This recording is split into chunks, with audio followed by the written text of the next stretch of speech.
No one is illegal on stolen land. Before, I'll say it again. Either give the land back or shut the up. If we're going to do acknowledgments, shouldn't we acknowledge that that was kind of up? Did you know that well before 1619, Indians practiced slavery here in America? And the Apache, Iroquois, and Sioux all tried to wipe out their fellow tribes. I know it's comforting to think that there was this ethereal time and place before white guys in suits, when everyone was a gentle, nature-loving child poet who split their time between riding deer and drinking dew. But it's just not true. Billie Eilish ignited the controversy herself, and the response was swift. The award-winning pop artist made critical remarks about ICE and Donald Trump, prompting an unexpected defense from Bill Maher. The Real-Time host challenged what he described as inconsistencies in her stance, offering a sharp but measured critique. The exchange was pointed and humorous.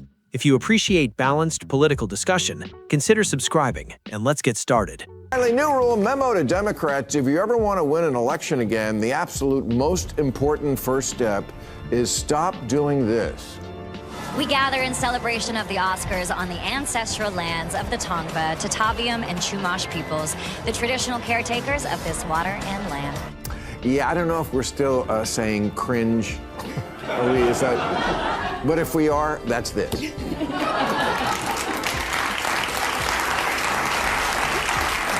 I've said it before, I'll say it again. Either give the land back or shut the fuck up.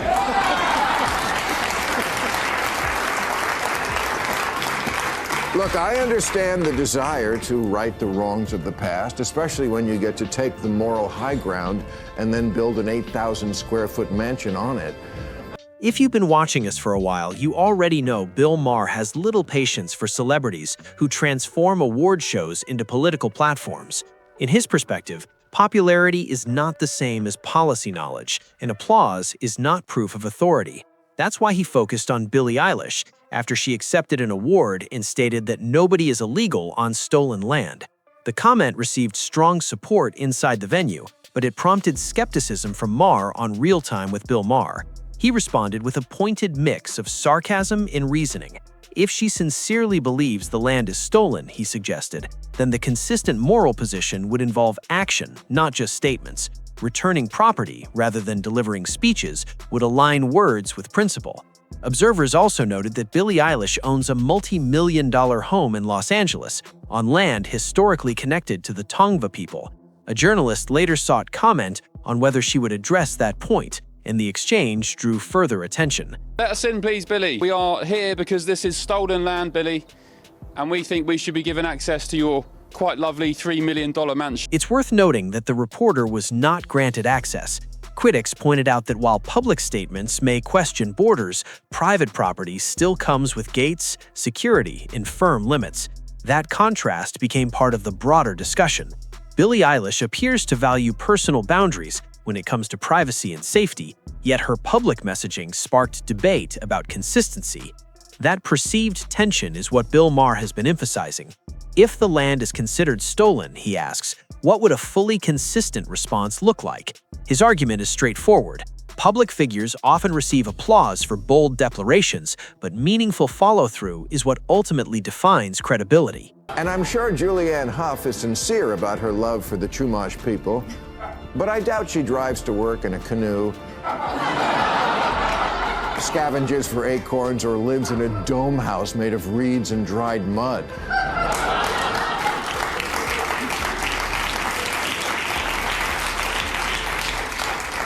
That's Woody Harrelson. Bill Maher has similarly criticized other entertainers and public figures who deliver land acknowledgements as a ceremonial routine, describing the practice as symbolic but often inconsistent. Many speakers express solidarity with Native American communities during public appearances and formal events. However, critics note that personal sacrifices rarely follow those declarations. Few individuals choose to alter their lifestyles, relinquish property, or give up advantages in ways that would materially reflect their words. During the administration of Joe Biden, land acknowledgement language became increasingly common at official gatherings, repeated so frequently that some observers felt it sounded rehearsed. Maher's broader question centers on outcomes.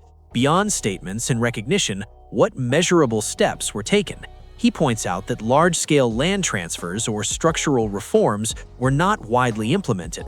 Instead, the pattern often resulted in positive headlines and public praise without substantial policy shifts. Thank a tribe for Hollywood. Start with the Jews.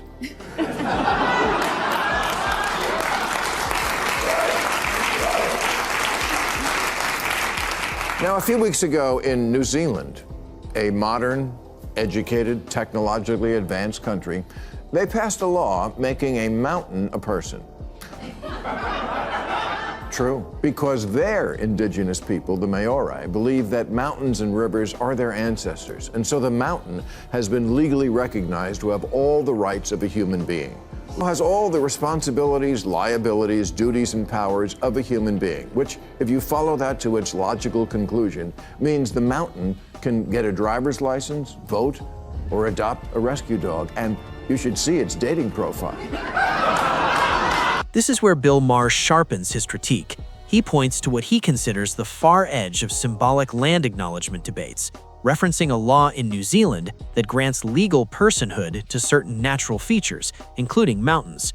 Within Maori traditions, some landscapes are regarded as ancestors and living entities deserving protection and recognition. Bill Maher's focus is not on the culture itself, but on how modern political discourse incorporates such ideas. In his view, turning geographic features into legal persons raises questions about whether symbolism is overtaking practical policy. If a mountain is granted personhood, he asks, what specific issues are being addressed? Are communities seeing measurable improvements, or is the move primarily ceremonial?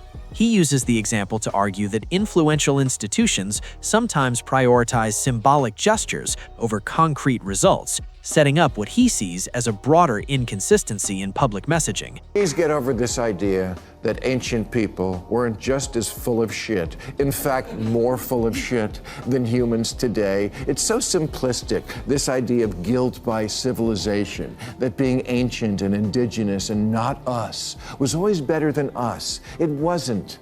The Maori in pre-colonial times were like most indigenous people, quite warlike, frequently fighting other tribes, with the winners enslaving the losers and even eating them. Yeah, have the mountain tell you that story next time you get it drunk. Bill Maher extends his argument by questioning what he sees as an overly romantic portrayal of ancient societies, a theme he believes some modern celebrities echo. Referencing figures such as Billie Eilish, he suggests that earlier civilizations were not inherently more virtuous, but were shaped by the knowledge, science, and institutions available at the time. People acted within the limits of their era, whereas today's world operates with centuries of accumulated progress, expanded understanding, and more developed legal and ethical systems.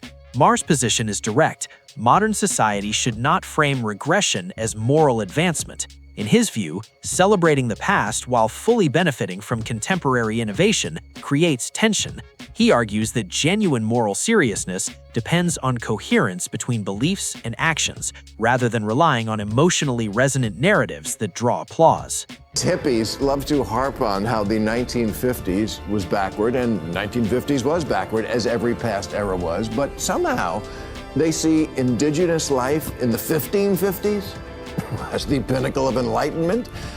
Besides being ignorant, it's hypocritical because, the ancient lifestyle is available to you. You could live outside and forage for food and wash your clothes in a pond.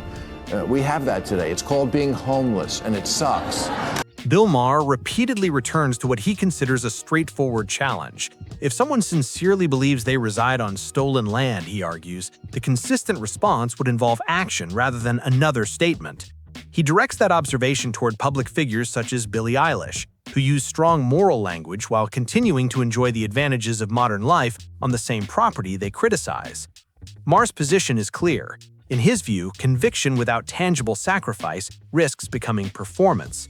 He extends the argument further by asking, if contemporary society is portrayed as morally inferior to earlier eras, why remain attached to its comforts? Why hold on to large homes, private security, and social privilege? His critique focuses on internal consistency. It may be easy to idealize simpler times in theory, he suggests, but far more difficult to relinquish the practical benefits of the present. For Maher, genuine belief is demonstrated through lived choices, not rhetoric alone. Bill, they lived in harmony with nature. Yeah, they had to, because no one had invented the toilet yet.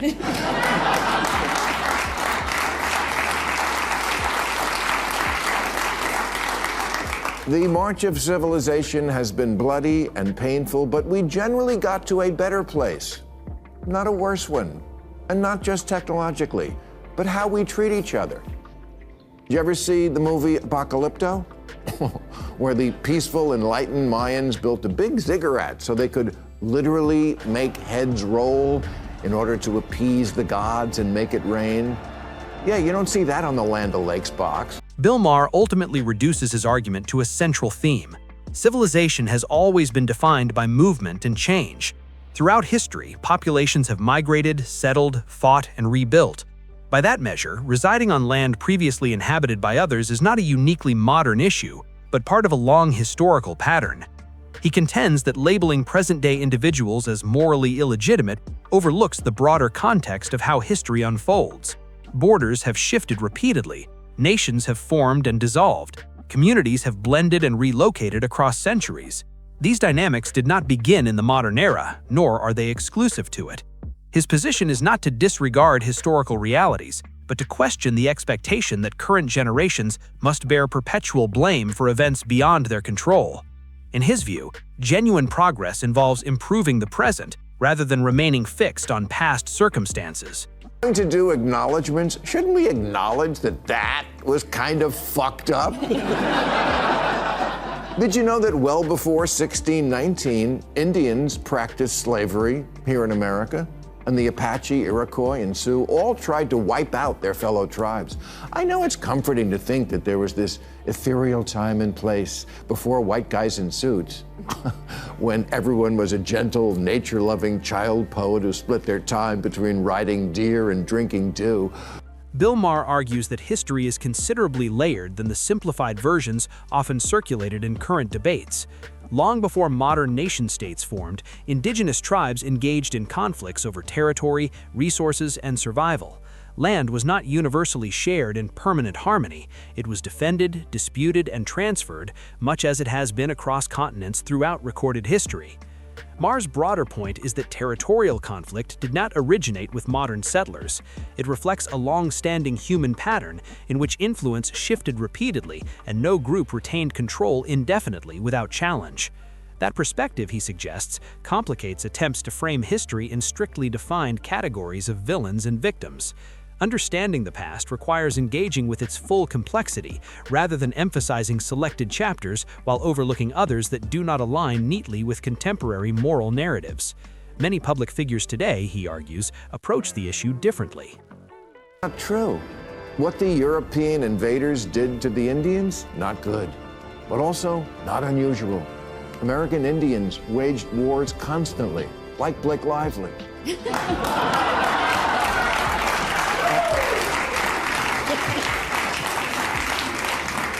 And the Comanche were polygamists whose leaders could bear children with a dozen women, like Elon Musk.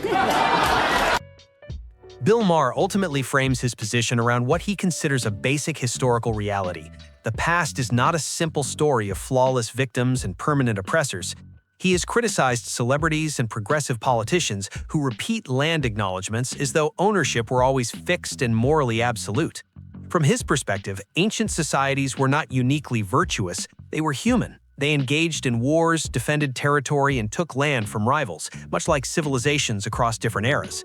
That history, he suggests, introduces a difficult question. If land shifted hands repeatedly, even before modern nation-states emerged, how far back should one look to define legitimate ownership, and who determines that standard? Maher argues that symbolic declarations can overlook this complexity. In his view, repeating moral language without grappling with the broader sweep of history risks simplifying a nuanced subject, replacing detailed analysis with rhetoric that resonates emotionally but leaves fundamental questions open. Horseshit isn't any better than its modern version. That's all I'm saying. Today in America, we have something called corporate personhood, which has gone a long way to corrupting our elections. But that's what we go by, that corporations are people. They're not. and neither a mountain. At the core of Bill Maher's critique is an appeal for clarity, consistency, and broader context. Public figures such as Billie Eilish may view statements about stolen land as efforts to promote justice, but Maher focuses on what he sees as a gap between rhetoric and lived reality. If the conviction is sincere, he argues, it would logically require more than applause lines or award stage speeches. It would call for meaningful personal choices that reflect those beliefs. He also emphasizes that history is complex. Ancient societies were not flawless moral examples. They engaged in conflict, defended territory, and expanded influence like other civilizations across time. Modern society, with its evolving institutions and ethical standards, is imperfect, yet it reflects cumulative development rather than inherited blame. Maher's broader position is that symbolic acts, including land acknowledgements, may resonate emotionally but do not automatically address structural concerns. Genuine responsibility, in his view, comes from informed action grounded in historical understanding. Without that alignment between words and conduct, he suggests, public gestures risk appearing performative. And with that perspective, we conclude today's discussion. If you found it engaging, consider liking the video and subscribing for more conversations like this. Thanks for watching, and we'll see you next time.